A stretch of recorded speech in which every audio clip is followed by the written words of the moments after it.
Hello, my name is Norman Merrow. I'm going to set up and show you how to sharpen wood carving tools by the dry method.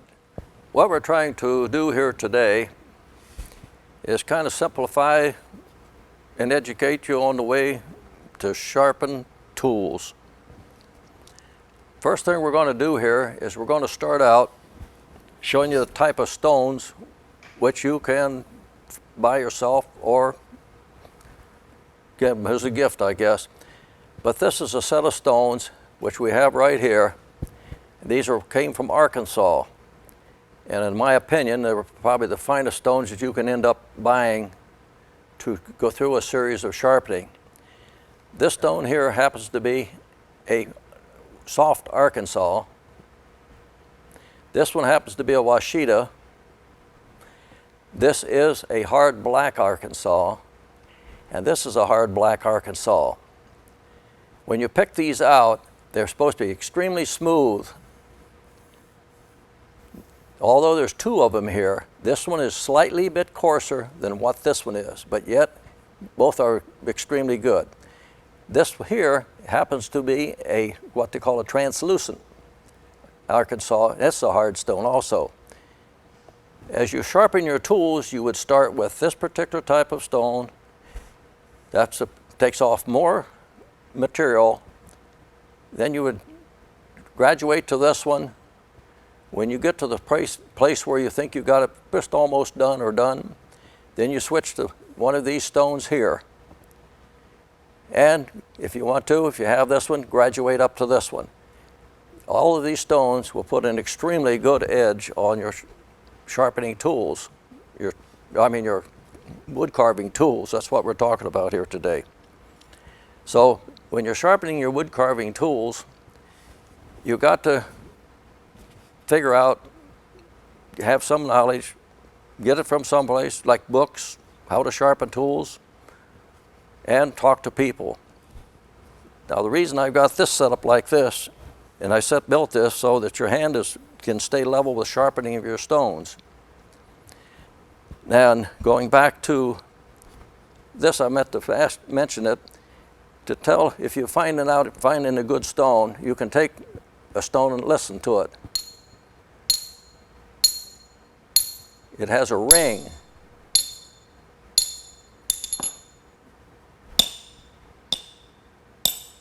But if you use that same piece of stone over here,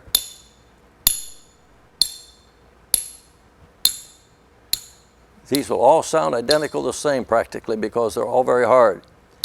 When you go this, you'll see a little more duller sound to it. If you're ever looking at a stone, you wonder what it is, you can take a real, well, this is a hard too, and you can just test these. So there's all kind of different type of stones to buy. If you want to do it, they have multiple purpose stones. These are razor stones, which you can end up like people to put their sharpener razors with. That is a very hard stone. This happens to be a softer stone, and it's kind of like a curve in it where you can grind away on a gouge.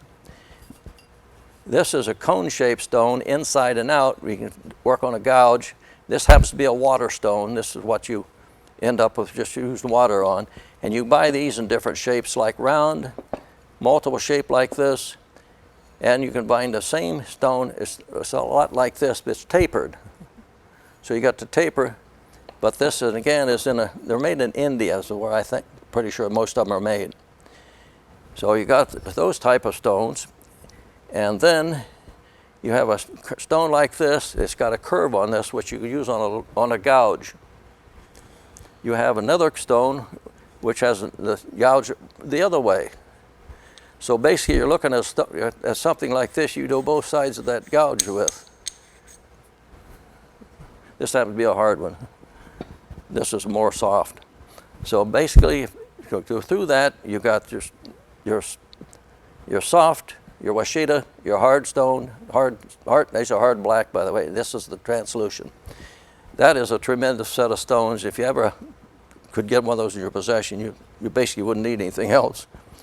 And I do have a lot of other stones here, which I'll move this over.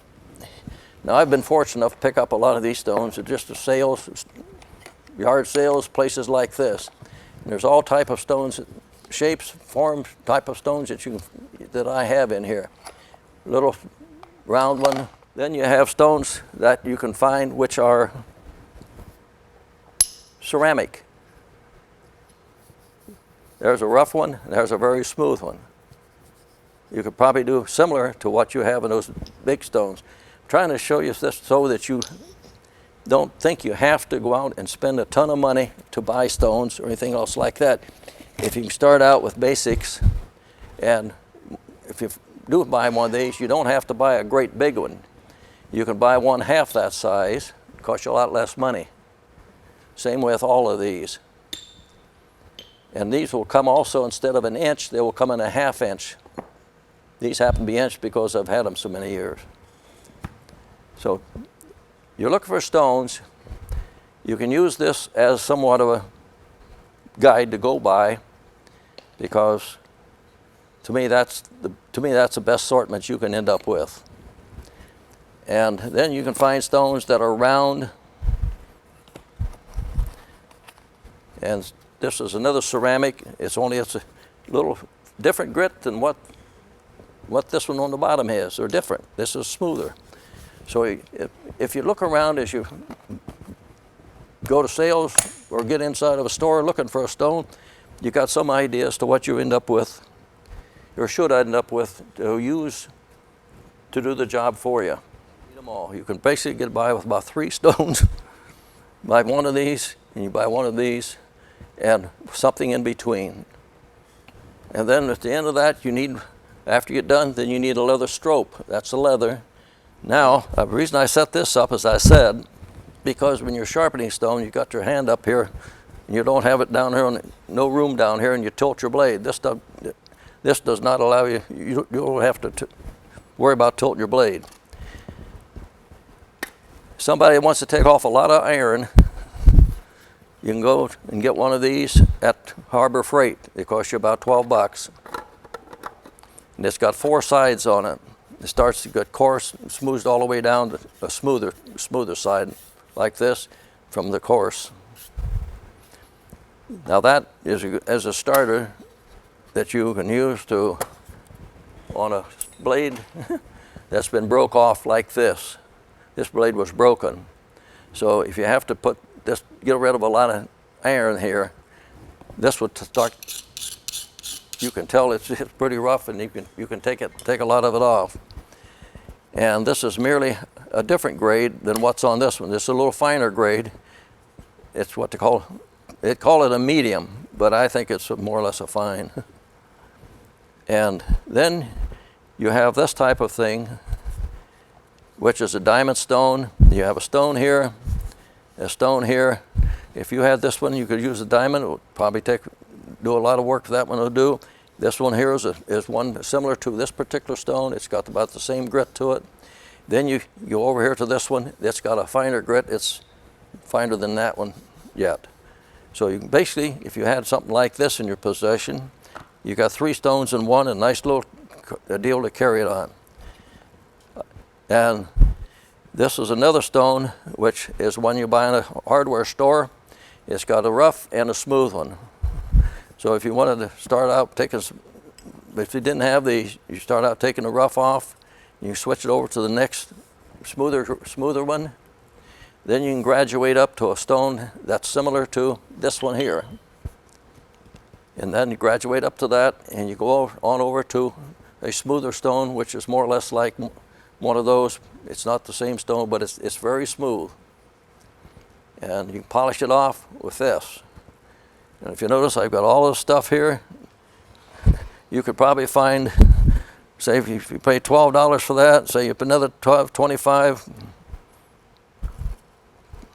you could probably find these stones probably around 50 bucks. You got the whole lineup. And I would highly recommend building one of these because it makes it so much easier. Your hand over here can be right down level. So what I think we ought to do, probably, unless something else I can think about here to start with is start out just finding a little tool here to work with. So basically, this needs to be a touch-up, and I got to put glasses on for that or work under that thing. I know this is pretty darn sharp anyway, so what I'm going to do is I'm just going to substitute this hard one. Now, all of these stones that we're talking about, there's a thing called honing oil. It's a little expensive, but when you use that on your stone, it don't need much, but when you're done with it, it'll wipe off and the stone will stay the same color. So I'm going to take this, just give this a couple strokes to show you how delicate you have to be when you do this. Even though the stone is smooth.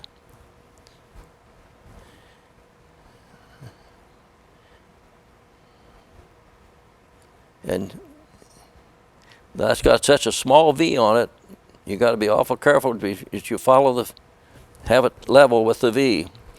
And if you find that you might think you're wondering what, you can always look at the back and you can see whether you're sharp on one little side or dull on the other. So basically,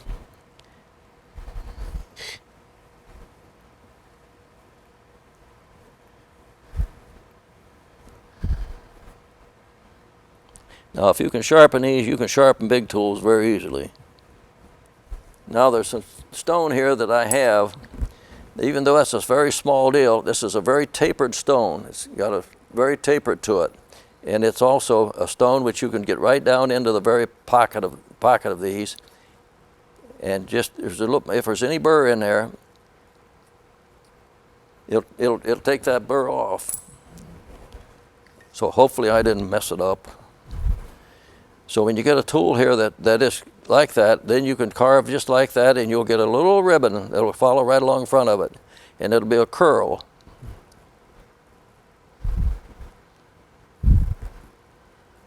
Be a curl like that, and of course, if you're going to do across like an eyebrow or something like that, you need a tool that will cut across like that, and you end up with a nice little clean eyebrow. And if you want to go to the bottom, and you just go right across the bottom, you end up with somewhat of an eye right there. If it cuts cross grain and rolls up that little curl, you got your tool's pretty sharp. Now, a gouge is about veiner, or what do you really call them? I call them a veiner.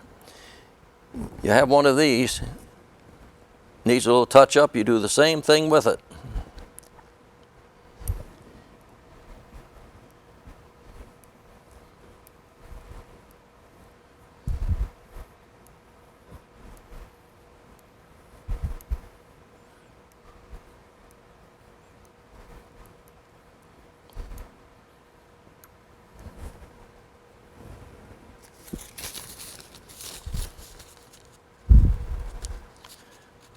Now, when you do that, you can run your thumbnail down inside there if you feel a little burr on it, which I can feel right there.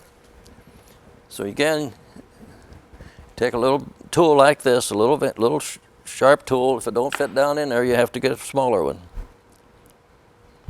Then when you go in there, you just knock that burr off very easy.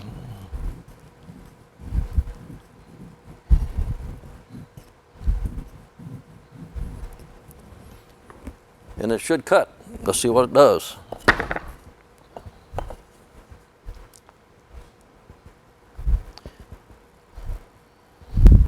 That'll cut because you can cut that ribbon. You see that ribbon roll? Well, I'm going cross grain just to prove it's sharp. But you can start here and you can roll up a ribbon. You can see all the ribbons just roll up. You know that tool's pretty sharp when it makes these little ribbons, curls that come out of it. These are these little micro tools. You have a hard time sharpening those because I think people get ambitious and they go on too rough a stone. Now these have never been sharpened. At least I've never sharpened them.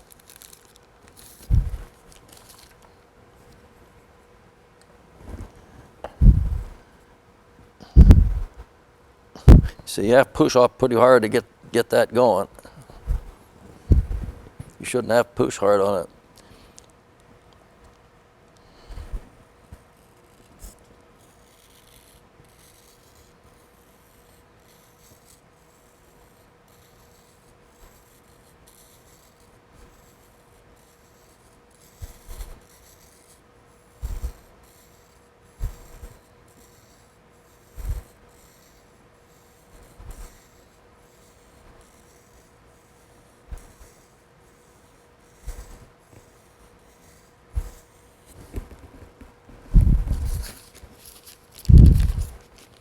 I'll just take the side of this piece of leather here.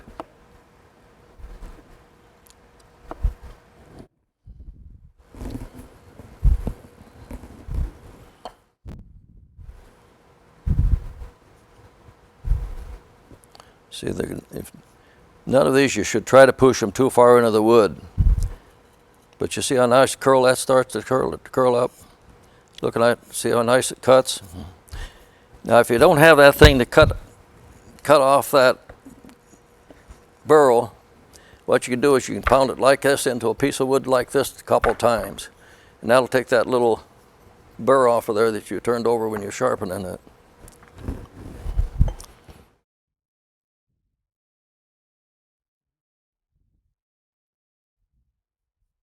See, if this thing is cutting real good. Now there's another little tool in here that it's got a kind of a knife edge to it.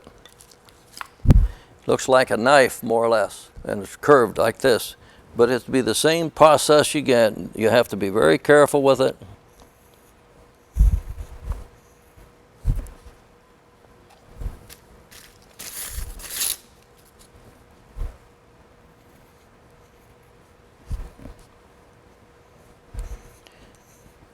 See, these small tools, you work with very fine stones.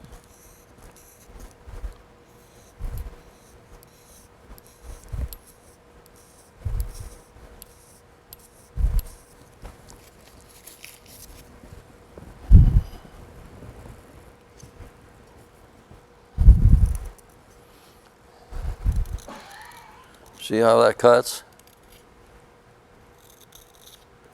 When you curl these nice little curls up like that, look how tight that curl is. You're working with sharp tools when you get them that way.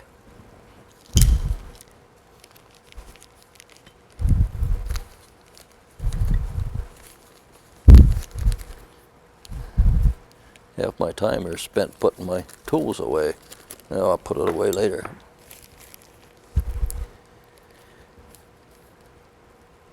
I have another little tool here that's got a point on it. It's not quite the same thing, but the blade is the same. If the blade is the same, it's a straight blade. It does got the curl in it, this one does. But the blades are the same, so you'd end up sharpening it the same way.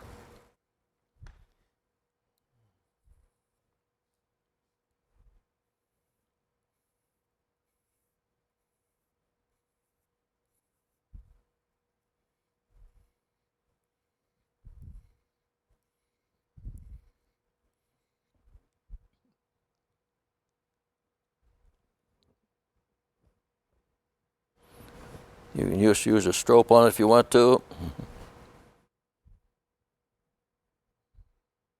Leather stroke.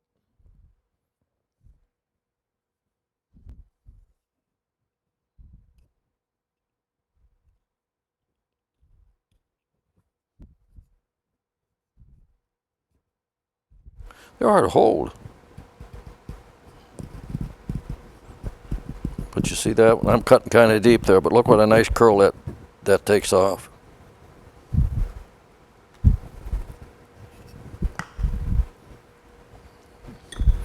And there's one more little tool in there that's got a nose on it or whatever it is, it's curled. Now these little curls there, you can't hardly use that on a stone. What you got to go back to find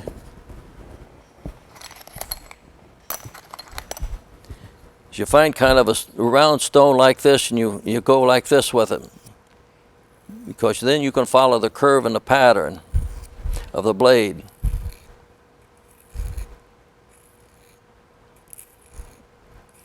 That's a rough one. Gotta be something in there smoother than that. Oh, here's one.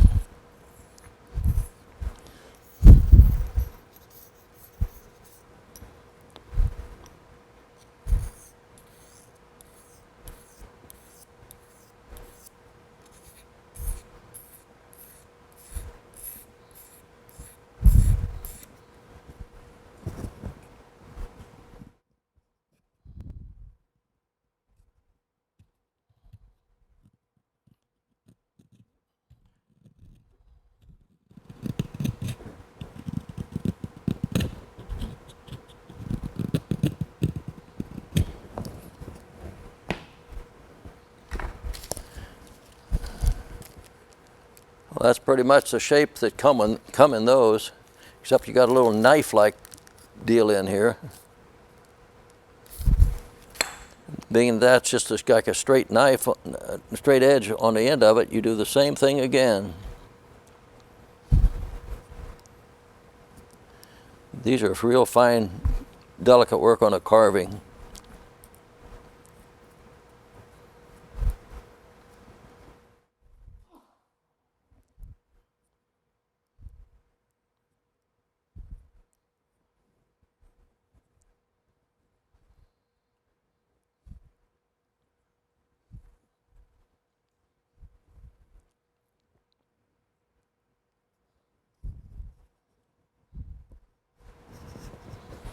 So we're going to be hard to see that little tiny curl, but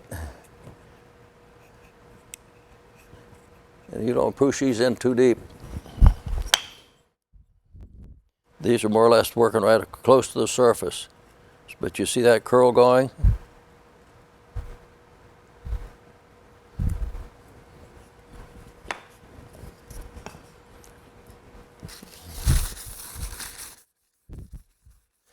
What I like about the honing oil, now I've worked on that stone right there, and it was quite a bit of, not quite a bit, but somewhat of a dark to it.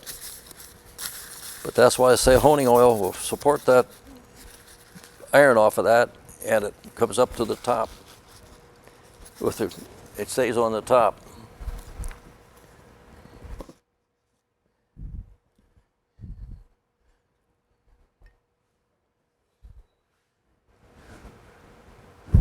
This knife was brought in here to be sharpened.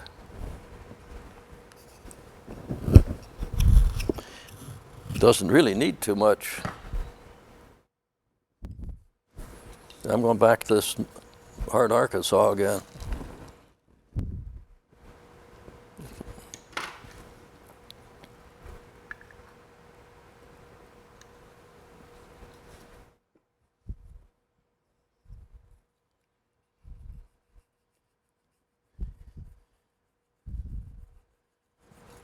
See what I mean? When you have this built up like this, your hand isn't up like this, so you can keep that blade very flat on the surface.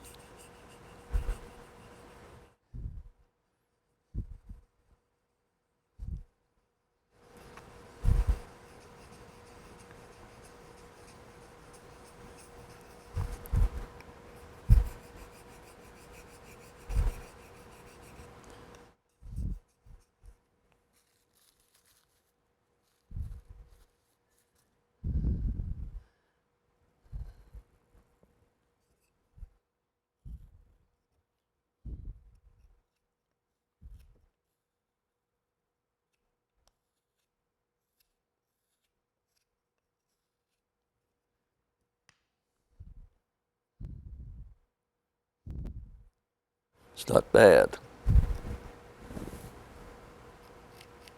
Whoops. Shaves hair. You had a piece this fit in, but I'll just lay it over there.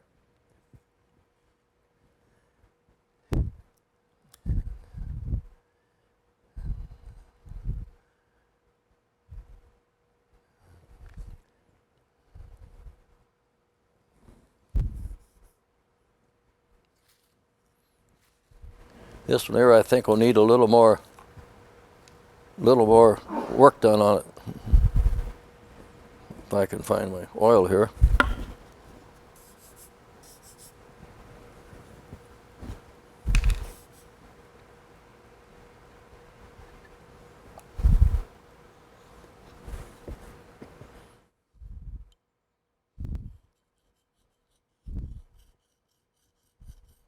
Now what I'm doing is just using a kind of a rocker motion on this.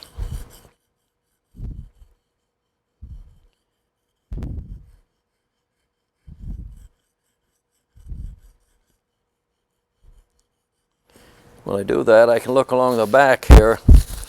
It's starting to get smooth right there, but it's kind of rough otherwise.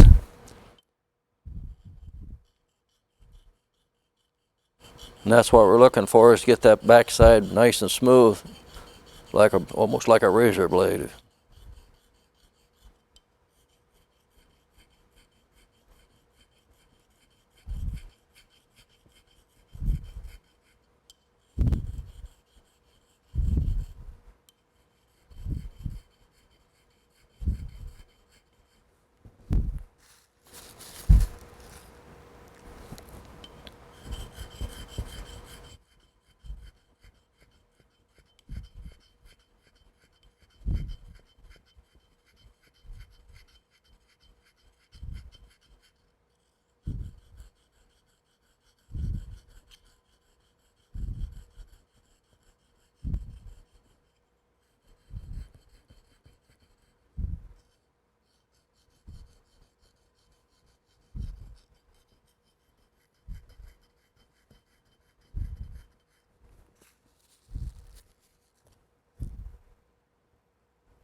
I don't like to file away on the inside like this because that turns your edge down. So all you want to do is just knock that burr that you turned up there, just knock that off on a straight line back like this. But don't do a lot of grinding on this side because that ruins your, to me it doesn't help your tool out any.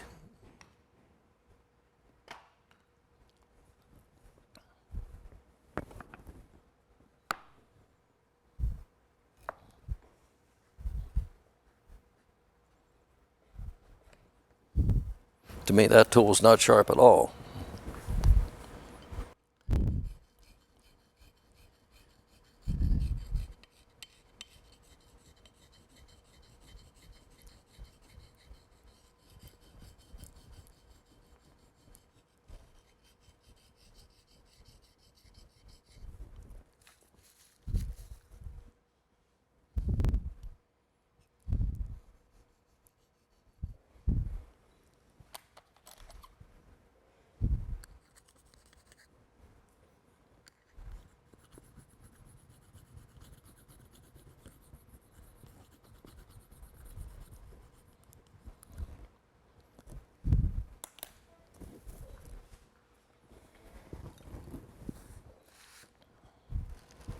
Now it's cutting better.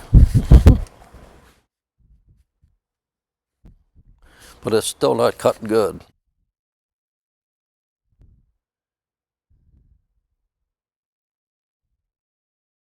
I'll hold that over till later.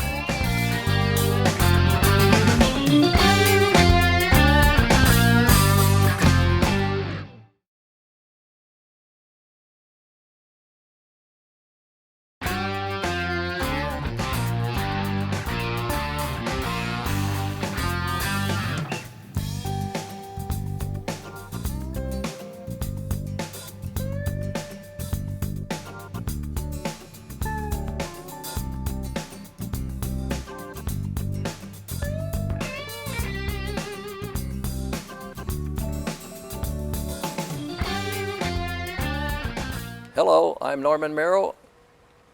I'm going to show you how to sharpen wood carving tools by the wet method.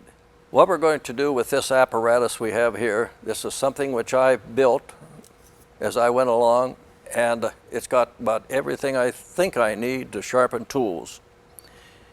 And what we got is another item here, which is, you can buy these at Woodcraft or any place.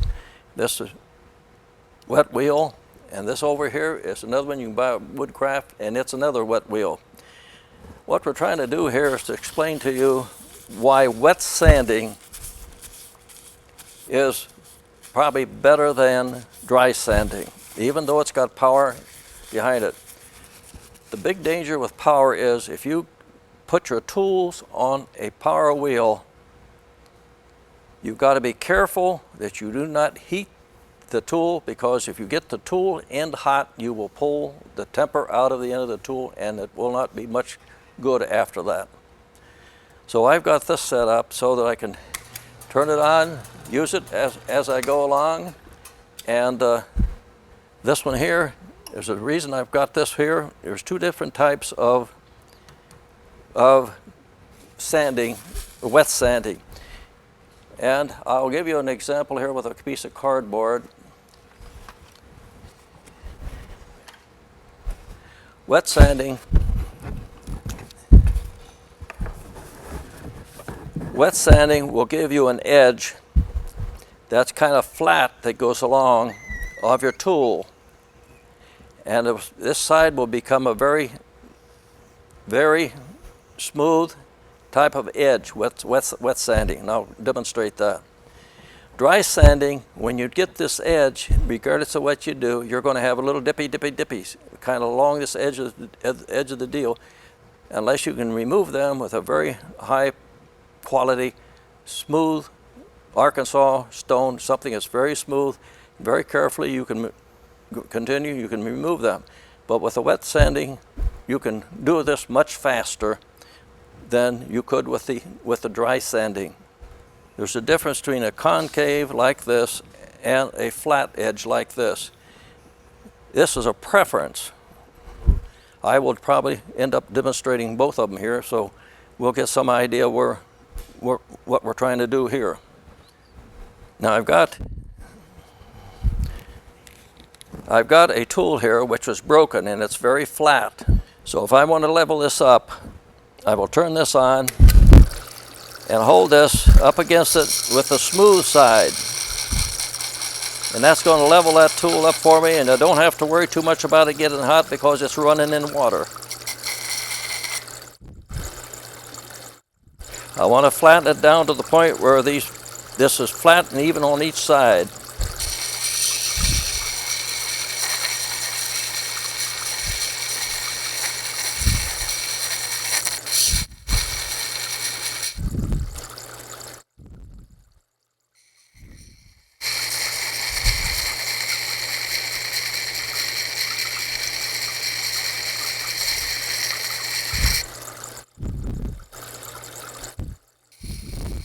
Fortunately, this is a very hard tool. It's a Dastron. It's got from Germany. It's got some very fine steel in it.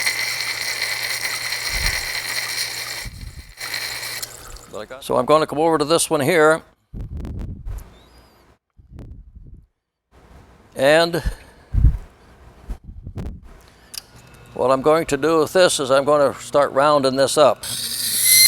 And I won't run in the same track all the time because the stone is level. And if I end up getting grooves in it, then I'm going to have to level it up again.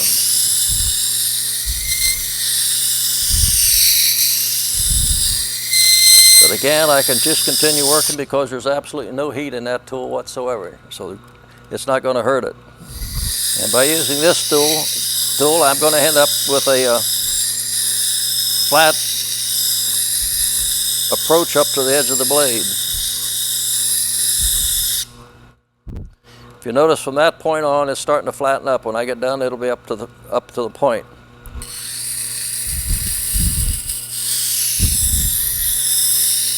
That's quite a smooth stone, so it's not taking off a lot immediately.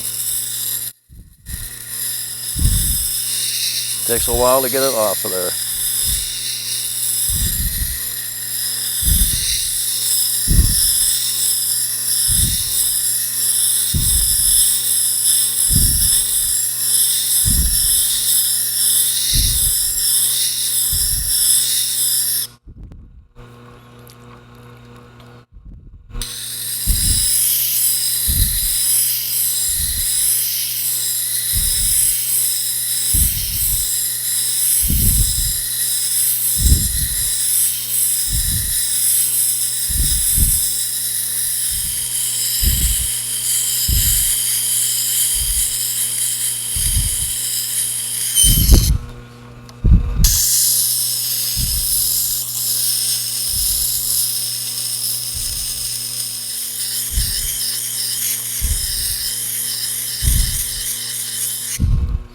I got that pretty well ground down. Now I'll move over to this stone. It's not as coarse a stone.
Now what I did on that is I went to the flat wheel. This is a curved wheel to round it up a little bit. And I used this to cut it down in a hurry to level it up. Now it's down to the point where I can do what I need to do here now is I will buff this out.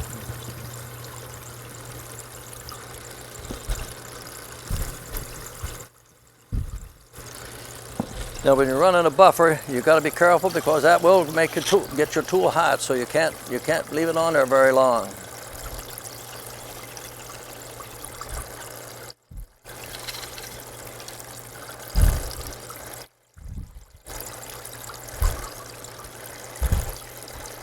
This here is the wheel I use is a final finishing wheel that's leather, all solid leather. But that was once a bad tool. Now it's almost at the point where it's sharp as you'd want it. So I said this one needs just a little more work done to it, but because that's turned into a nice tool. Here's a nice tool. If you notice, it's the same thing. It must have run into a knot or something, and it's got a chunk broke out of it. So what I end up doing with that, you'll end up doing the same thing, the same method, and the same plan. Get ready down to the bottom of that break.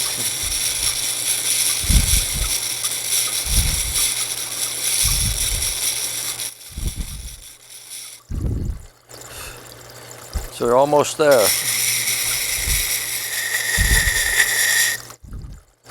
So right there is at the point where it's leveled out. So there I'm going to save another tool.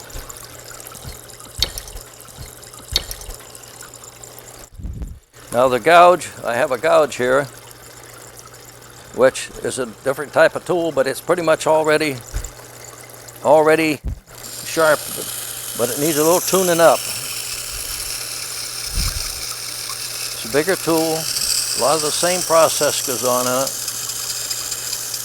And as I say, I have this curved wheel down here that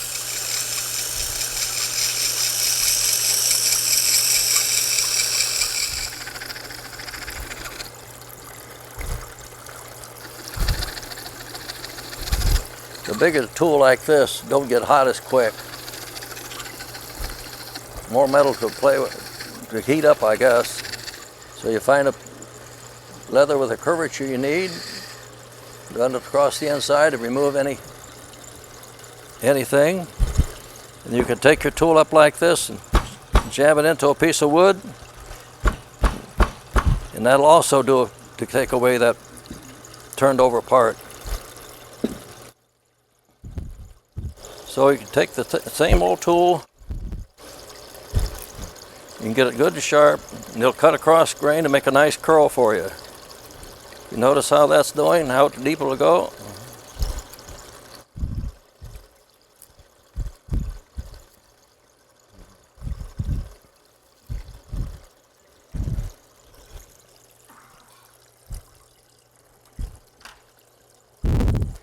Here's another tool. It's about the same thing. You got to straighten up the end of it because it's broke.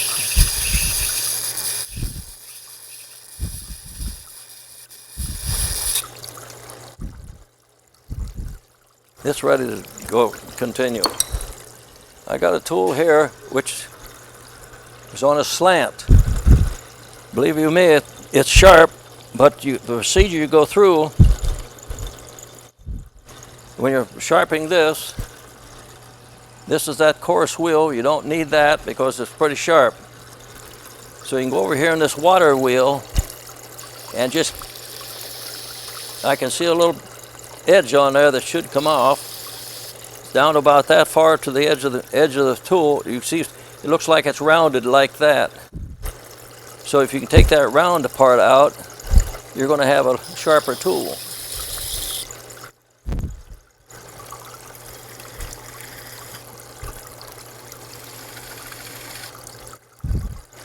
Now looking at this tool, I see this dip in here too.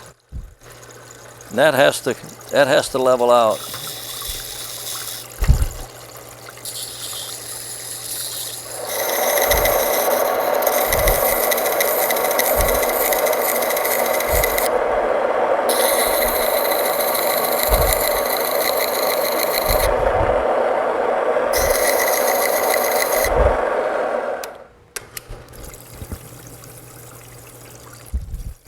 The type of buffing compound that I use, it's called a white gold honing compound. That's probably as good as you can end up finding.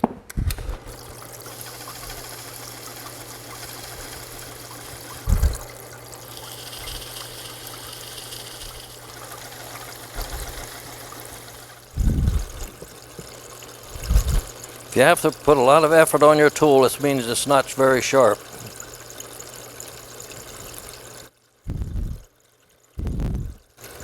There's another thing when you sharpen. Sometimes you'll have a little, look like a ribbon that runs down through there, looks like this.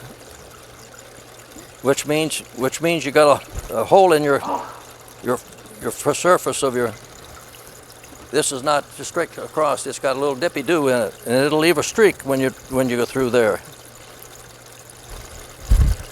So if you do have that, a lot of times you can just want to, like a leather wheel like this, and you can work that out rather than grind away some more tool.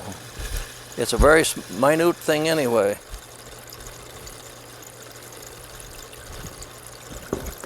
If you think about building one of these things, use what you see. This is nothing more than a shaft that you can buy any place, and this is a 5/8, but when I made it 5/8, I kind of smoothed it all the way down, both of them, till they were real nice and buffed them and they're nice and shiny. All the stuff will move anywhere I want to move just by moving a little set screw in it. I can move it back and forth or any place. Talking about this leather that we made, this comes from, well, it's basically what it would call tug leather.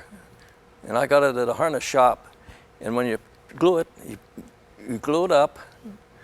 It was a lot of pressure, like put a piece of wood on each side and then use a C-clamp, clamp it together and leave it 3 or 4 days or so.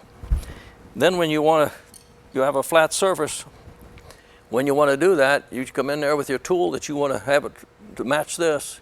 That happens to be a V tool, and this happens to be a smaller gouge, and this is bigger. But when you turn that gouge in there, you got to be awful careful, because you got to have a good hold on it, because that'll kick that back at you. So you got to be very careful when you run it through there, and take just a little bit. Don't try to take off much. But they turns out to be a nice outfit. Does a real good job. And you're talking about this wooden part. That's just merely as a finishing deal, but I put it on there. I don't use it. It's just there. But it works because you got your V and you got your same deal here. And wood is supposed to be smooth enough to do it. It's a hard piece of wood, hard maple. But I like this leather wheels. And this is 2 pieces of felt. One is I put this on, and then the other one I leave pretty much the same, because when you put this on, it acts like a very smooth sanding, whatever you want to call it. It works really, really good. And this one here is a little rougher, and it'll do. You start here first and end up with that one. And these I have here. I started this whole thing with this, and this and this. But there's one thing about these. There's no water involved, and you got to be very careful. You run it a little bit, and you got to take it off. And I have a little dipper of water sitting right here in front of me. Run it a little bit, dip it. Run it a little bit, and dip it, so you don't get any heat on it. It's just, everything seems to be kind of compact here. This part here is about the same as this. This is one felt, and this is another one. This has kind of a little grit that you put on this thing, and it does a kind of a sanding job or grinding job, and this one is merely a smoother.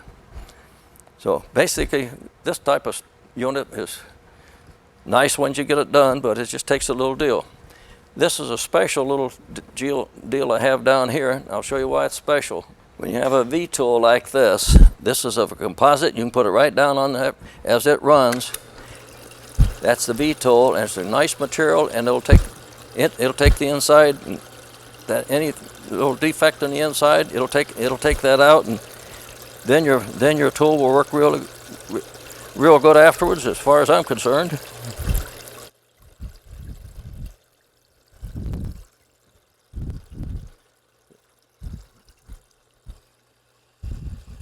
There's another one of these V-tools that you use. Once in a while they need a little dressing up, and as you do that, if you notice down at the very tip of this tool, there's a little roundness to it. It goes like this. It's not pointed, it's rounded. That's that little thing I was talk about. It comes into the tool there. Without that, your tool don't do as well as you'd like to have it to do.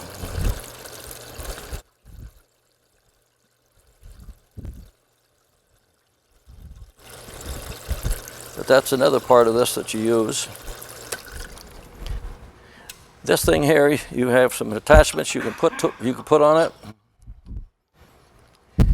What this is designed for is you can put your tool inside this. Tighten it down.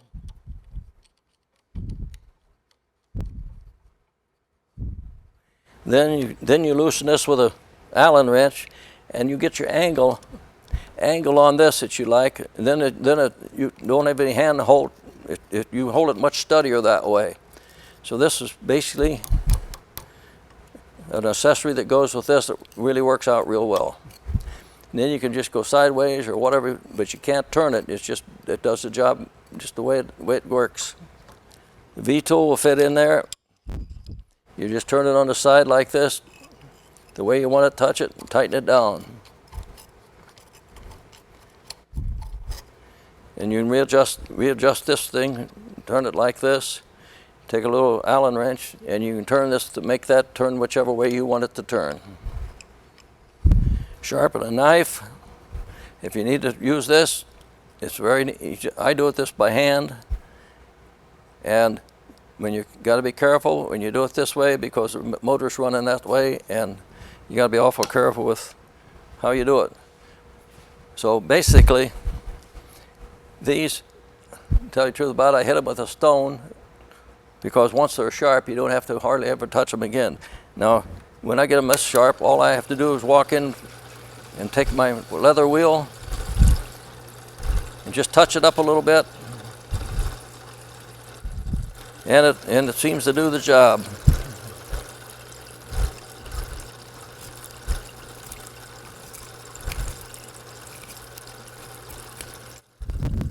So one thing about sharpening tools, I'll make you a little drawing.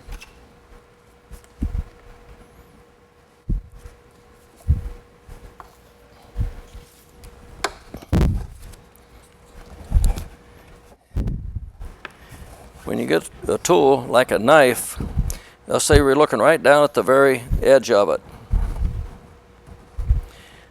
A lot of times you'll see up from a point of that edge, it runs right along with it, somebody has turned it over like this. That's what your knife will look like. It looks like it's got a bevel on here, and that's not what you want. You want this so that this comes in straight on a distance back. You put that little bevel up there, and it seems like when you cut through it with a knife, you end up, when it's got the bevel on it, you end up hitting these corners here, and it doesn't slice through as well as it would if you just keep it kind of straight. So if you look at your knife blade, when you're done with it, it looks like this. Instead of coming up like this and then turning in a little bit. See, you got that little turn in there like that, your blade's up here. It means you sharpen it both sides, but this little bit right in here has to come off, because then it'll cut better. Now there's another way of sharpening that we haven't talked about, kind of a concave type of sharpening.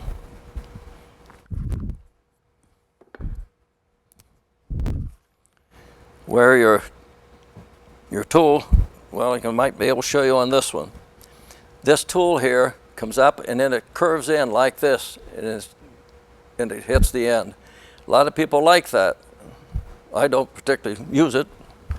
And the way that you get that is if you're using this type of a machine, your wheel is round like this.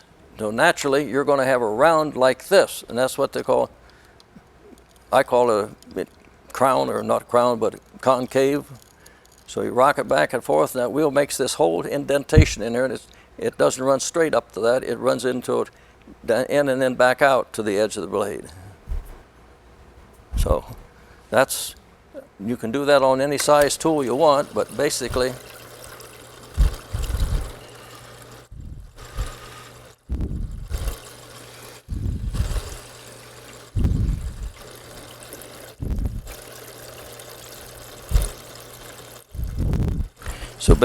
when you're carving your tool, you control it and you carve in. You can dig a hole with it, but it makes a nice curl.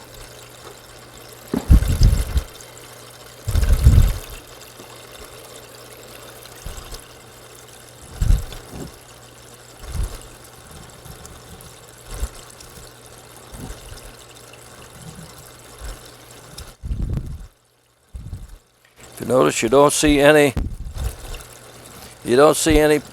strips down across there like this, because if you have an indentation in this knife blade, you're going to have those streaks running down through there, and you're not going to be happy with it.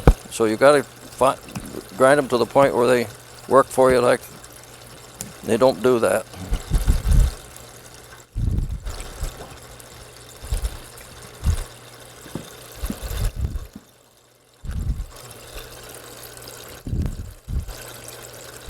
Notice I keep my knives and stuff covered with little covers, which was a good idea. These ones you can take in the hardware store, you can buy some clear plastic tubing, and you use a piece of tubing on there.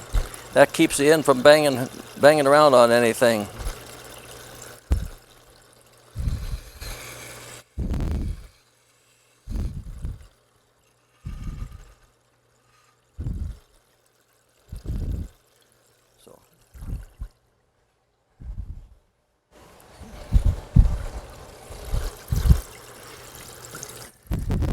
So I said all this stuff, I fix it so it runs in water, and this ran out of water.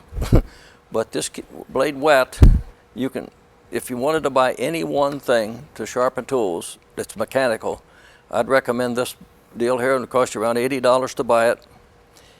But it's very versatile, and the fact is you hand hold stuff, you can do whatever you want to with it. And to me, it's a very good item. I've had this one for probably 10 years, or 8 anyway. So anyway, I think we're coming along pretty good with what we needed to show you about power tools.